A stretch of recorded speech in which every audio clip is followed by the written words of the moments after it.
اعوذ باللہ من الشیطان الرجیم، بسم اللہ الرحمن الرحیم۔ پناہ مانگتی ہوں اللہ تعالیٰ کی شیطان مردود سے۔ شروع اللہ کے نام سے جو بڑا مہربان اور رحم کرنے والا ہے۔ السلام علیکم۔ ویڈیو شروع کرنے سے پہلے آپ سے گزارش ہے کہ میرے یوٹیوب چینل کو سبسکرائب کریں، ویڈیو کو لائک اور شیئر کریں۔ آج کی ویڈیو میں ہم آپ کو یہ بتائیں گے کہ قرآن مجید مرنے کے بعد میت کے کس طرح کام آتا ہے، اور قبر کے اندر قرآن عذاب دینے والے فرشتوں سے کس طرح جھگڑا کرتا ہے اور ان کو واپس جانے پر مجبور کر دیتا ہے، اور جو شخص قرآن کی باقاعدگی سے تلاوت کرتا اس سے محبت کرتا ہے تو قرآن کس طرح قبر میں اور میدان حشر میں اس کے کام آئے گا۔ خالق کائنات اللہ رب العزت نے ہر جاندار کے لیے موت کا وقت اور جگہ متعین کر دی ہے، اور موت ایسی شے ہے کہ دنیا کا کوئی بھی شخص اس سے بچ نہیں سکتا۔ موت بندوں کو ہلاک کرنے والی، بچوں کو یتیم کرنے والی، عورتوں کو بیوہ کر دینے والی، دنیاوی ظاہری سہاروں کو ختم کرنے والی، دلوں کو ٹھہرانے والی، آنکھوں کو رلانے والی، بستیوں کو اجاڑنے والی، جماعتوں کو منتشر کر دینے والی، لذتوں کو ختم کر دینے والی، امیدوں پر پانی پھیرنے والی، ظالموں کو جہنم کی وادیوں میں دنسانے والی شے ہے۔ موت نہ چھوٹوں پر شفقت کرتی ہے نہ بڑوں کی تعظیم کرتی ہے۔ جب کسی کے مرنے کا وقت آتا ہے، ادھر موت کا جھٹکا لگتا ہے، ادھر غسل دیا جاتا ہے۔ جب بھی حکم خداوندی آتا ہے تو تمام دنیا کی رکاوٹوں کو چیرتی پھاڑتی ہوئی مطلوب کو حاصل کر لیتی ہے۔ موت نہ صالحہ لوگوں پر رحم کرتی ہے نہ ظالموں کو بخشتی ہے۔ اللہ نے قرآن کریم میں واضح طور پر اعلان فرمایا ہے، روح صرف اللہ تعالیٰ کا حکم ہے۔ موت پر انسان کے اعمال کا رجسٹر بند کر دیا جاتا ہے، اور موت پر توبہ کا دروازہ بند اور جزا اور سزا کا وقت شروع ہو جاتا ہے۔ حضور اکرم صلی اللہ علیہ وآلہ وسلم نے ارشاد فرمایا، اللہ تعالیٰ بندے کی توبہ قبول کرتا ہے جہاں تک کہ اس کا آخری وقت آ جائے۔ اللہ تعالیٰ نے اپنے کلام پاک کی متعدد آیات میں موت اور اس کی حقیقت کو بیان کیا ہے، جن میں سے چند آیات پیش خدمت ہیں۔ ہر جاندار کو موت کا مزہ چکھنا ہے، اور تم سب کو تمہارے اعمال کے پورے پورے بدلے قیامت کے دن ملیں گے۔ پھر جس کو دوزخ سے بچا لیا گیا اور جنت میں داخل کر دیا گیا، وہ صحیح معنوں میں کامیاب ہو گیا، اور یہ دنیاوی زندگی تو جنت کے مقابلے میں دھوکے کے سوا اور کچھ نہیں ہے۔ اللہ تعالیٰ کے پسندیدہ لوگ، اللہ تعالیٰ کے پیارے لوگ اٹھتے بیٹھتے سوتے جاگتے اللہ تعالیٰ کے ذکر اور قرآن مجید کی تلاوت سے ہر وقت اپنی زبانوں کو تر و تازہ رکھتے ہیں۔ اللہ تعالیٰ کے ہاں ان کے اعمال کا بڑا اجر عظیم ہے۔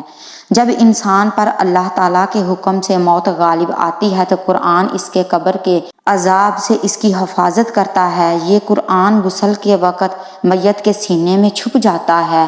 جب میت کو قبرستان لے جایا جاتا ہے تو قرآن ساتھ ہوتا ہے، جنازہ پڑھتے ہوتے قرآن ساتھ ہوتا ہے، اور جب قبر میں اتارتے ہیں تو قرآن ساتھ ہوتا ہے، اور جب میت کو قبر میں رکھ کر اس کے اوپر تخت رکھ کر مٹی ڈالتے ہیں تو قرآن پاک اس کے سینے سے نکل کر اس کے سرہانے کھڑا ہو جاتا ہے۔ منکر نکیر قبر کے اندر جب حساب کتاب لینے کے لیے آتے ہیں تو قرآن کہتا ہے، خبردار اس کا حساب نہ لینا، اس کے ساتھ میں آیا ہوں۔ وہ فرشتے کہتے ہیں کہ ہم بھی تو اللہ تبارک و تعالیٰ کے حکم سے آئے ہیں۔ قرآن کریم کہتا ہے کہ 2 منٹ لیٹ جاؤ، جب تک میں جہاں آ کے ہاں نہ کہوں اس کو ہاتھ نہ لگانا۔ حضرت عبادہ بن صحابہ رضی اللہ تعالیٰ عنہ فرماتے ہیں کہ رسول اکرم صلی اللہ علیہ وآلہ وسلم یہ کہہ کر رو دیے۔ آپ صلی اللہ علیہ وآلہ وسلم نے ارشاد فرمایا کہ قرآن اللہ تعالیٰ کے دربار میں جا کر گڑگڑانے لگتا ہے، کہتا ہے، اے اللہ تبارک و تعالیٰ، میرا مہمان آج ہی قبر میں آیا ہے، فرشتے اسے ڈرا رہے ہیں۔ اے اللہ، اپنے فرشتوں کو واپس بلا لے، میں گواہی دیتا ہوں کہ مجھے یہ پڑھا کرتا تھا۔ اللہ تعالیٰ کہتا ہے، ٹھیک ہے۔ ناظرین محترم، جب قرآن مجید قبر کے اندر واپس آ جاتا ہے تو میت سکون سے لیٹی ہوتی ہے، فرشتوں کو دیکھتا ہے تو وہاں کوئی نہیں ہوتا۔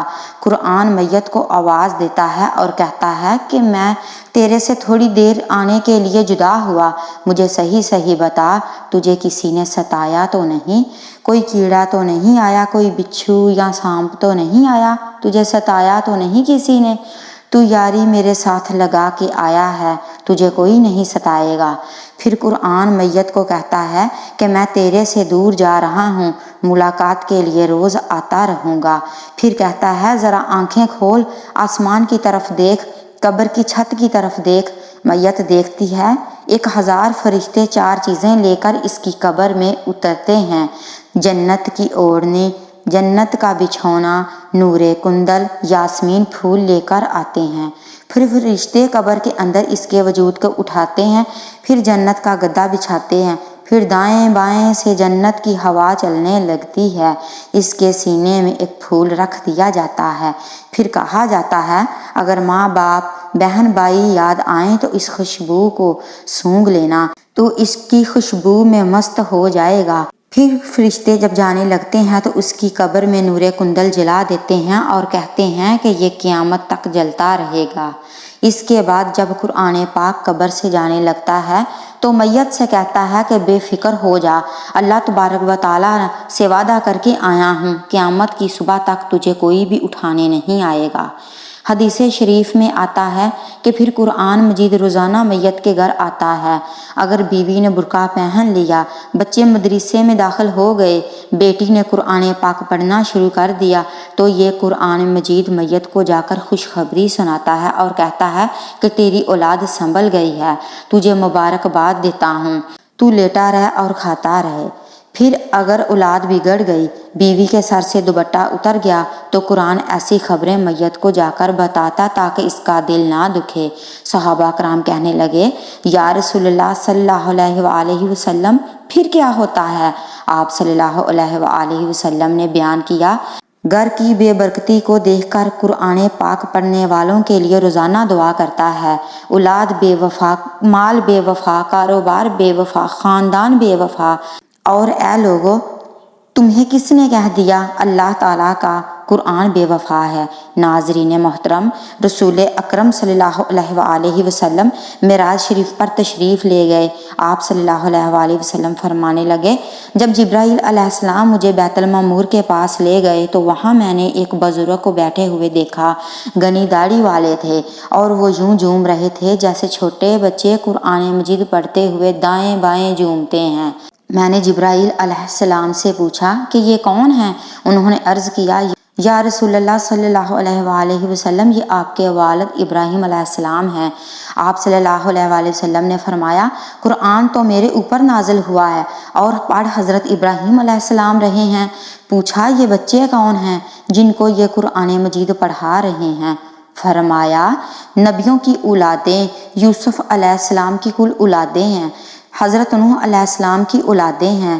حضرت جبرائیل علیہ السلام فرمانے لگے جب بچہ قرآن مجید پڑھنے گیا 10 پارے ختم ہو گئے، پڑھتے پڑھتے فوت ہو گیا۔ اس کا باپ کہتا ہے کہ کاش اپنے لڑکے کو قرآن کا حافظ بنا دیتا۔ اے محمد صلی اللہ علیہ وآلہ وسلم اس دنیا میں جا کر اس کے باپ کو جا کر مبارکباد دے دیں۔ دنیا میں جو بچہ قرآن مجید ادھورا چھوڑ کر آیا، 7 آسمانوں پر حضرت ابراہیم علیہ السلام انہیں قرآن کا حافظ بنا رہے ہیں۔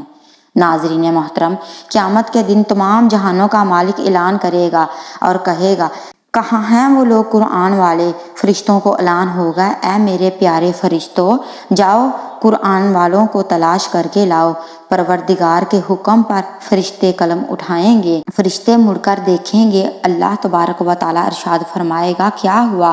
تو فرشتے کہیں گے یا اللہ قرآن والوں کو تلاش کر کے لائیں تو ان کی نشانی کیا ہے؟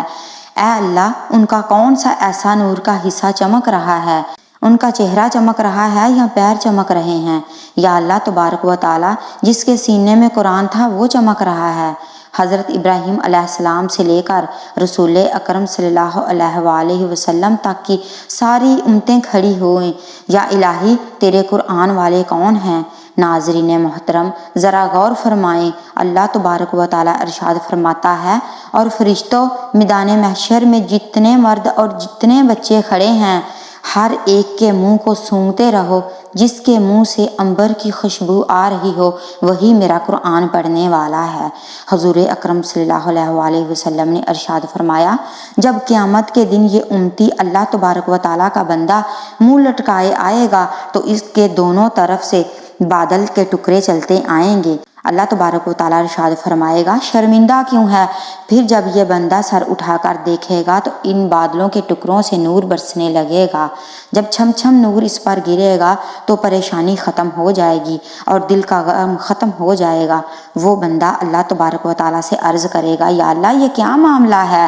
اللہ تبارک و تعالیٰ ارشاد فرمائے گا، ایک طرف سورہ بقرہ ہے اور دوسری طرف سورہ آل عمران ہے۔ یاد کر، رمضان المبارک میں تو نے مجھے ختم کیا تھا، تو نے ایک بار تلاوت کی اور ہم نے وعدہ کر لیا تھا کہ جب قیامت کے دن کوئی سایہ نہ ہوگا تو ہم سایہ کریں گے، تیرے سر کے اوپر آ جائیں گے۔ تو جس کے اوپر قرآن کا سایہ ہو، اللہ اسے جہنم میں کیسے ڈال سکتا ہے؟ اور روایت میں آتا ہے کہ رسول اکرم صلی اللہ علیہ وآلہ وسلم نے ارشاد فرمایا، اے لوگو، رات کے وقت عشاء کے بعد سورہ ملک پڑھ لیا کرو۔ فرمایا، جیسے ہی میت قبر کے اندر جاتی ہے تو یہ اسے دو پروں کے اندر سے لپیٹ لیتی ہے، فرشتوں سے کہتی ہے کہ اس سے کوئی سوال نہ کرنا کیونکہ یہ مجھے پڑھا کرتا تھا اور اس کی میں ضامن ہوں۔ اور ایک روایت میں آتا ہے کہ آپ صلی اللہ علیہ وآلہ وسلم نے ارشاد فرمایا، اے لوگو، صبح سورہ یاسین پڑھ لیا کرو۔ جو شخص سورہ یاسین سے اپنے دن کا آغاز کرے گا، اس کو موت تو آئے گی مگر اس کے رزق میں کبھی کمی نہیں آئے گی۔ رسول اکرم صلی اللہ علیہ وآلہ وسلم نے ارشاد فرمایا، جو مغرب کے بعد سورہ واقعہ پڑھے گا، اس کو موت تو آئے گی لیکن اس کے گھر سے کبھی بھی رزق کی کمی نہ آئے گی۔ حدیث پاک میں ہے، ہر چیز کا دل ہے اور قرآن مجید کا دل سورہ یاسین ہے، اور اسے مردوں پر پڑھا کرو۔ اس لیے میت کے لیے سورہ یاسین پڑھنا اور پڑھانا دونوں درست ہیں۔ مومن اس عارضی دنیاوی زندگی میں موت سے پہلے پہلے جو بھی نیک کام کرے گا، چاہے اپنی زبان سے ہو، چاہے اپنے ہاتھ سے یا اپنے مال کے ذریعے ہو، ان کا ثواب ضرور پائے گا۔ یہ نام کا اجر اس کے نامہ اعمال میں لکھ دیا جائے گا، لیکن مرنے کے بعد عمل کا دفتر بند کر دیا جائے گا اور ایک لمحے کے لیے کوئی عمل کرنے سے عاجز ہو جاتا ہے، اس لیے نیکیوں پر اجر و ثواب کا سلسلہ بھی ختم ہو جائے گا۔ البتہ چند اعمال و اسباب ایسے ہیں کہ مرنے کے بعد بھی میت کو اس کا اجر ملتا رہتا ہے۔ اے اللہ، مجھے توبہ کرنے والوں میں اور بے تکلف گناہوں کو چھوڑنے کی توفیق اٹھانے والوں میں اور غیر اللہ کی محبت سے دل کو پاک کرنے کی مشقت جھیلنے والوں میں بنا دے۔ اللہ تعالی ہم سب کو مرنے سے قبل مرنے کی تیاری کرنے کی توفیق عطا فرمائے اور ہمیں دونوں جہانوں کی کامیابی اور کامرانی سے نوازے، آمین۔ آج کا یہ واقعہ آپ کو پسند آیا تو اس رمضان المبارک کے صدقے آپ فرض سمجھ کر اپنے دوستوں میں ضرور شیئر کریں تاکہ وہ بھی قرآن جیسی کتاب کو پڑھتے رہیں اور اپنی آخرت سنوارتے رہیں۔ آپ سے گزارش ہے کہ اگر آپ کو ویڈیو پسند آئے تو میرے چینل کو سبسکرائب کر دیں، ویڈیو کو لائک اور شیئر کر دیں۔